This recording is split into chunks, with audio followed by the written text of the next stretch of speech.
Baik, sekarang kita lanjutkan. Untuk memudahkan pemahaman, kita akan masuk kepada contoh soalnya.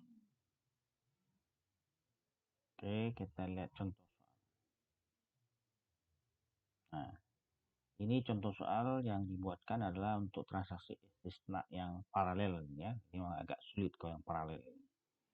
Oke, kita lihat di sini ada keinginan dari nasabah di sini untuk memperluas bangunan ya. Itu rumah sakit, rawat inap, dan dia minta kepada bank syariah untuk bisa membuatkan bangunan. Kemudian sebagai informasi juga untuk transaksi istisna ini biasa digunakan bank untuk pembangunan perumahan-perumahan yang sifatnya inden dan biasa sekali dilakukan. Ya. Tapi itu nanti akan ada contoh lain nanti. Tapi sekarang kita bahas dulu soal contoh soal ini ya. Di sini dokter anak ini ingin membangun bangunan tambahan ya itu untuk itu luas tanah satu unit bangunan luasnya 100 meter persegi. Oke, disepakati bank bisa memenuhi, kemudian bank akan melakukan pembuatan apa yang diminta oleh nasabah. Ini transaksi terjadi tanggal 10 Februari tahun 2000. Jadi disepakati ya. Hal yang disepakati yang dicatat ini hal yang penting saja ya. Pertama, harga bangunan yang akan dibuatkan oleh bank itu nilainya 150 juta rupiah. Ya. Lama penyelesaian disepakati 5 bulan, paling lambat tanggal 10 Juli. Mekanisme penagihan, jadi nanti bank akan tagih ke nasabah itu selama 5 termin pembagiannya. Kalau 150 juta dibagi 5 berarti ada 5 kali bayar 30 juta per termin ya, sampai nanti 10 Agustus. Kemudian nasabah akan bayar ke bank itu mekanisme pembayarannya itu 3 hari setelah terima tagihan dari bank. Jadi bank akan menagih selama 5 kali berarti ya 5 bulan itu bulan ditagih 30 juta satu kali tagihan. Dan nasabah bayar 3 hari setelah dia terima setelah tanggal tagihan atau sesuai dengan kesepakatan nanti ya. Berapa lama nasabah akan bayar setelah dia terima tagihan. Nah, berikutnya itu ada istisna kedua karena ini adalah yang paralel. Nah, saat bank menerima pemesanan barang dari dokter anak, maka dia akan minta pihak ketiga untuk membuatkan apa yang diminta oleh dokter nasabahnya. Ini dia bekerja sama dengan kontraktor PT Tarik. Ya. Kesepakatan dengan nasabah ini dokter anak itu tanggal 10. Dia 2 hari kemudian dibuat tanggal 12 Februari berkesepakatan antara bank dengan PT Tarik. Nah, kesepakatannya apa? Harga bangunan itu disepakati 130 juta rupiah. Lama penyelesaian 4 bulan 15 hari. Karena bank dengan nasabah itu 5 bulan, maka bank harus meminta waktunya lebih singkat, lebih cepat dari 5 bulan. Karena 5 bulan harus diserahkan ke nasabah. Ini lama penyelesaiannya 4 bulan 15 hari. Paling lambat 25 Juni harus sudah diterima oleh bank. Nah, penagihannya atau mekanisme penagihan dari kontraktor, dari pihak yang membuatkan atau PT Tarik ini kepada bank itu dilakukan berdasarkan termin penyelesaian. Di sini diberikan contoh, kita bagi terminnya 20%, 50%, dan 100%. Jadi begitu perusahaan menyelesaikan bangunan 20%, dia akan kirimkan tagihan ke bank. Nanti bank akan bayar. Bagaimana cara bayar? Nanti bank akan bayar secara tunai ke kontraktor itu 7 hari setelah terima tagihan. Nah, ini contoh kesepakatannya saja ya.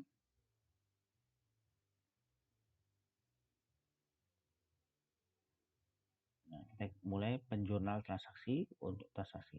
Nah, seperti yang dijelaskan sebelumnya, seandainya ada biaya yang dikeluarkan sebelum akad terjadi, dari akadnya tanggal 10 Februari ya, jadi seandainya ada biaya sebelum tanggal 10 Februari, nah itu diakui bank sebagai biaya pra-akad. Nah, contoh di tanggal 5 Februari itu diperlukan survei, pembuatan desain bangunan yang akan jadi acuan spesifikasi barang. Nah, ini bank mengeluarkan umpamanya 2 juta. Nah, pada saat bank mengeluarkan dana, karena ini belum terjadi akad, maka bank itu akan diakui sebagai beban perakad yang ditangguhkan. debit, kemudian kasnya di kredit. Karena kasnya keluar uang sebesar 2 juta. Ya. Kemudian seandainya nanti terjadi transaksi, artinya berlanjut akadnya, maka beban perakad yang ditangguhkan ini baru bisa diakui sebagai biaya istisna. Artinya tanggal 10 itu jadi itu transaksinya. Maka biaya perakad yang tadi ditangguhkan itu sudah bisa Bank akui sebagai beban istisna. Paham ya? Nah, jadi pada saat transaksi dan itu ada biaya perakad yang dikeluarkan, maka itu Bank akui sebagai biaya perakad yang ditangguhkan. Perakad istisna yang ditangguhkan. Kas keluar. Ya. Nanti kalau sudah terjadi transaksi dan dilanjut transaksinya, maka itu Bank akan mengakui itu sebagai beban yang 2 juta. Ya. Bagaimana kalau tidak jadi transaksi? Kalau tidak jadi transaksi, maka itu Bank akui sebagai biaya operasional berjalan. Ya. Jadi tidak langsung diakui sebagai beban.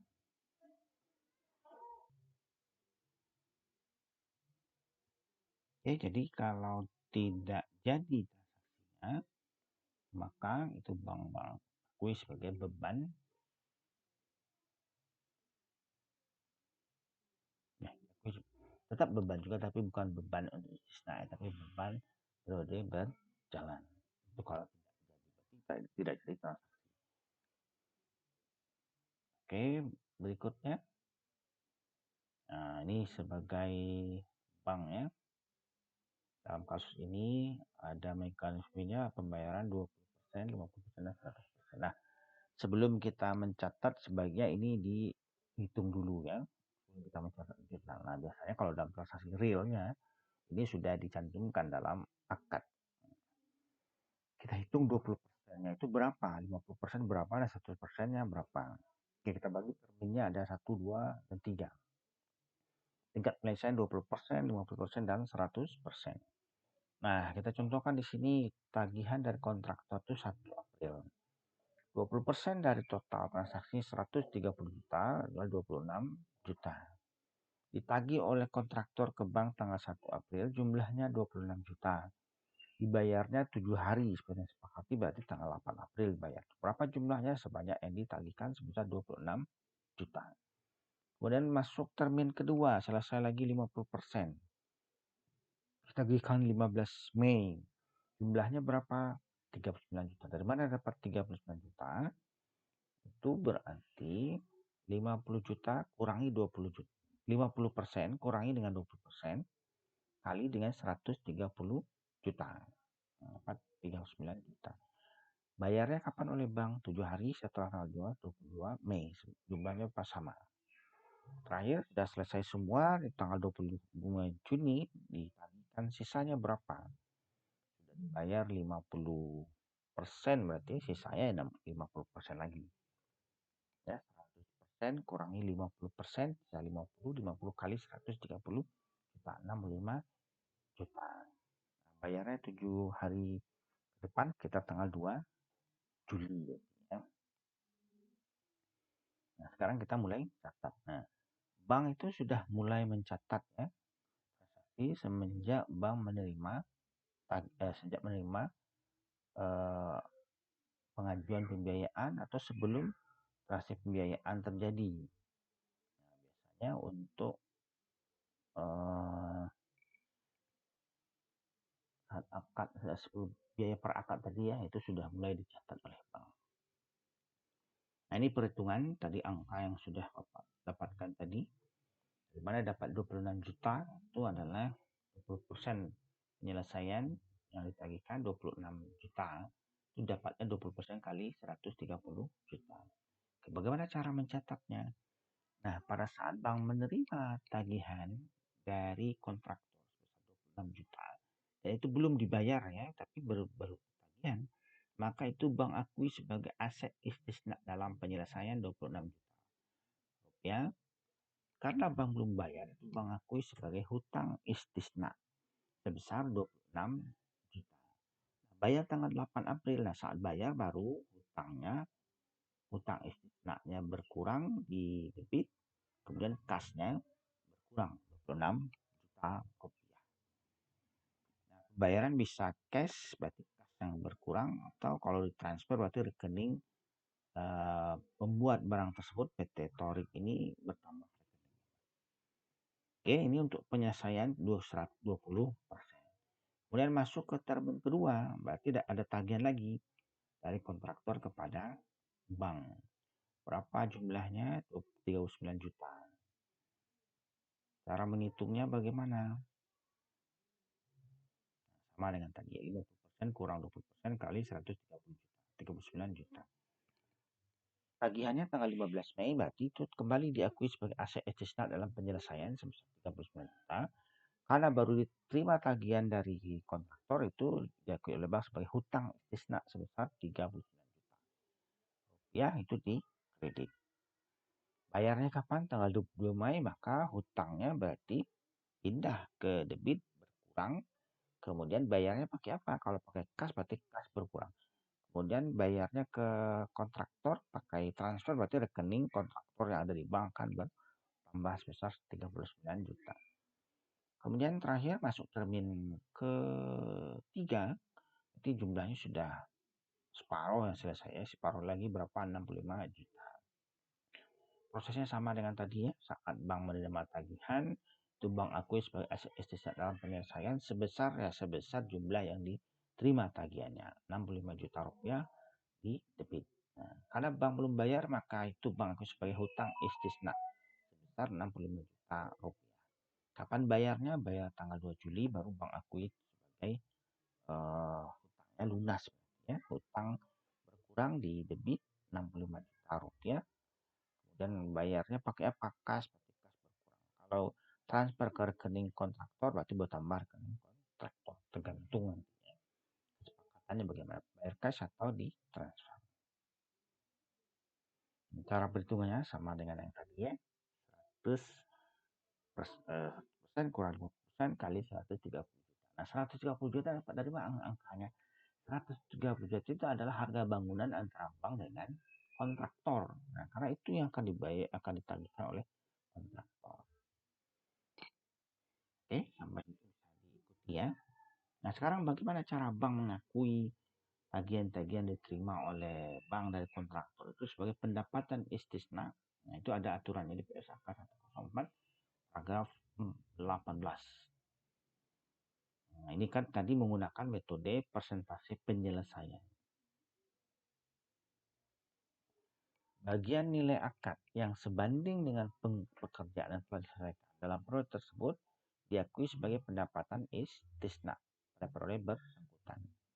Yang kedua, bagian margin keuntungan istisna yang diakui selama periode pelaporan ditambahkan kepada aset istisna dalam penyelesaian.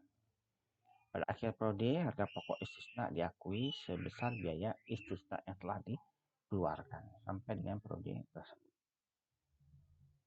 Kayak contohnya.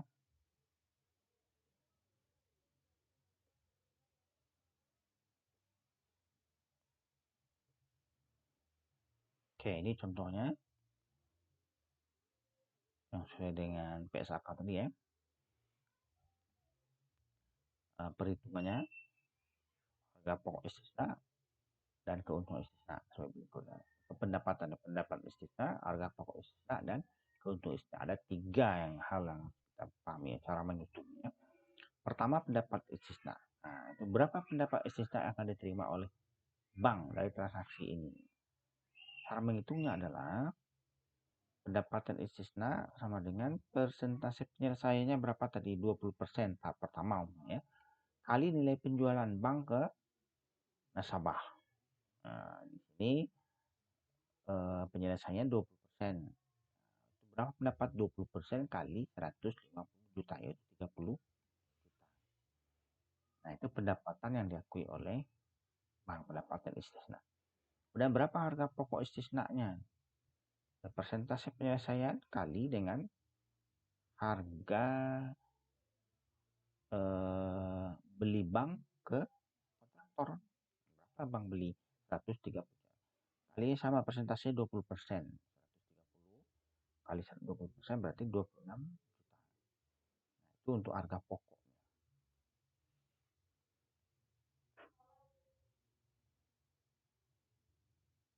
Kemudian keuntungan istisna. Jadi berapa dapat untungnya? Tadi kan baru pendapatan ya. Berapa dapat untungnya? Nah, keuntungan istisna itu sama dengan persentase penyelesaian kali margin keuntungan istisna. Nah, itu bisa dapatkan.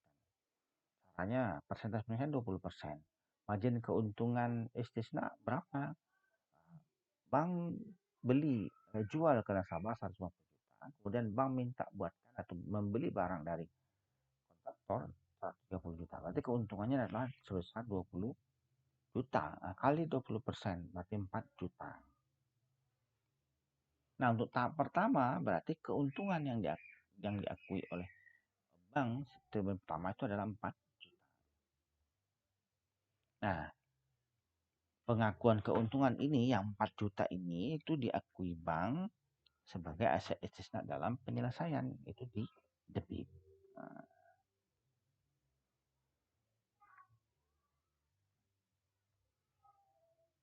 Nah, ini contoh cara membuat jurnalnya ya. Kemudian tadi ditagih tanggal 1 oleh kontraktor ke bank, kemudian bank bayar tanggal 30 tanggal 8 ya, dibayar oleh bank 8. Nah, bank sudah bayar ke kontraktor, maka bank sudah bisa juga tagihkan ke nasabah tagihannya tadi yang 150 juta. Karena sudah disepakati di awal akan bayar 5 termin, maka terminnya di bulannya sebesar 30 juta. Nah, pada saat proses pengakuan kepada transaksi yang sudah terjadi, maka kita catat contoh ini sebagai contoh tanggal 10 April. Berapa pendapatan diakui oleh bank? Maka bank di sini akui yang 4 juta tadi selisih diakui bank aset dalam penyelesaian. Harga pokoknya 20 juta, maka pendapatan isinya itu adalah 30 juta. Nah, ini berikutnya sama berarti ya. Ini untuk termin pertama, ini jurnalnya. Termin kedua sama jurnalnya. Cuma bedanya aset istisna. Nanti bisa dilanjutkan cara menghitungnya. 6 juta, harga pokoknya 9 juta, pendapatan 45. Kemudian termin ketiga aset istisnanya 10 juta, harga pokok istisnanya 65 juta, pendapatan istisnanya 75 juta.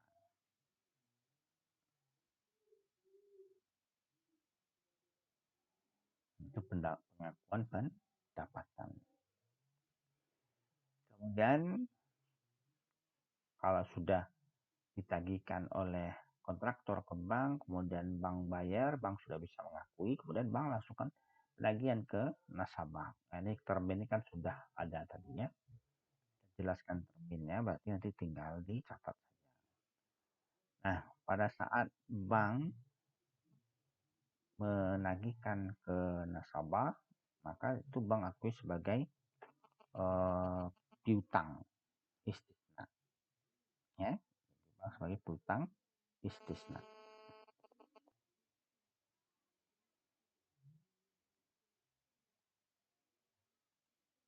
Ya, nah ini untuk saat bank menagih ke nasabah, ini kan sudah ditetapkan ya 30 juta selama 5 bulan. Nah, saat bank kirim tagihan itu bank akui sebagai piutang istisna 30 juta, dan itu diakui sebagai termin istisna. Nah, ini jurnalnya sama ini, setiap tagihan dikirimkan itu jurnalnya sama. Nah, ini 2 kali ya, 10 April, 10 Mei, 10 Juni, 10 Juli. Ini tanggal-tanggalnya ini dicocokkan saja untuk memudahkan pemahaman. Tapi kalau untuk realnya nanti tergantung situasi di lapangan. Tapi cara mencatatnya seperti ini saat bank menagihkan ya. Kemudian kita lanjutkan. Nah, saat bank menerima pembayaran, artinya saat ditagihkan tadi, kemudian nasabah bayar sebesar 30 juta, maka jurnalnya berarti kalau nasabah bayarnya kas, berarti kas bank bertambah di debit 30 juta. Tapi kalau Nasabah minta debit rekening berarti rekening nasabah berkurang, piutang istisna juga berkurang. Ini berlangsung setiap nasabah bayar berarti jurnalnya seperti ini. Nah, ini diurutkan ya. Bayarnya kata 3 hari ya. Kalau ditagih tanggal 10 berarti setiap tanggal 30. 13 berarti 13 April, Mei, Juni, Juli, dan Agustus itu sama jurnal. Jadi setiap bank terima pembayaran berarti kas pertama kalau dia bayar tunai, kalau dia debit rekening berarti rekeningnya berkurang, piutangnya berkurang.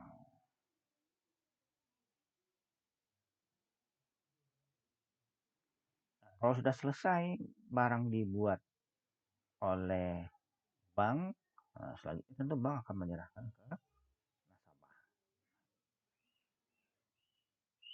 Kalau saat bank menyerahkan nasabah, tinggal dibalik saja jurnalnya bertermin istisna pada aset istisna dalam penyelesaian.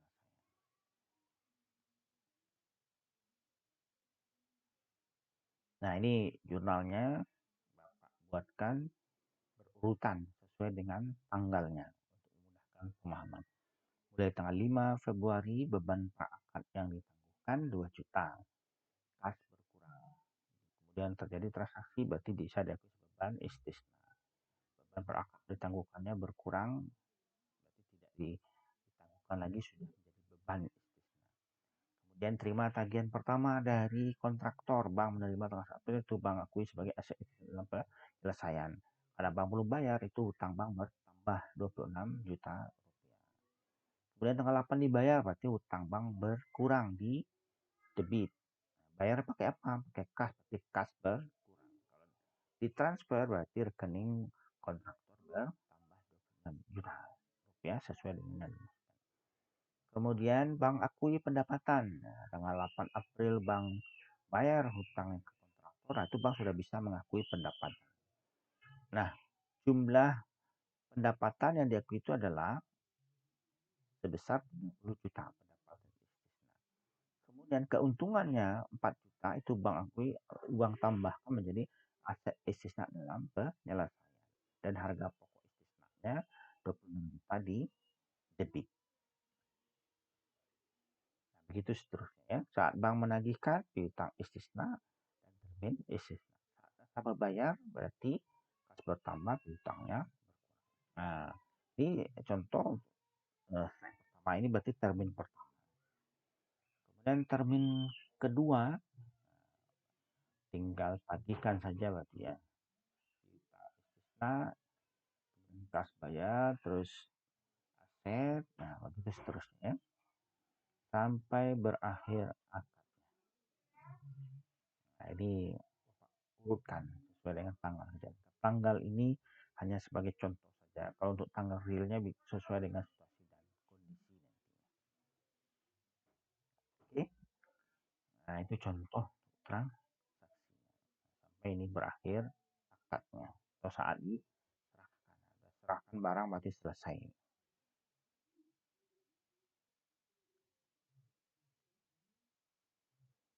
Pembayaran secara tangguh. Nah, ini sama keterangannya tadi ya. Kita menggunakan metode persentase. Nah, ini soal latihan.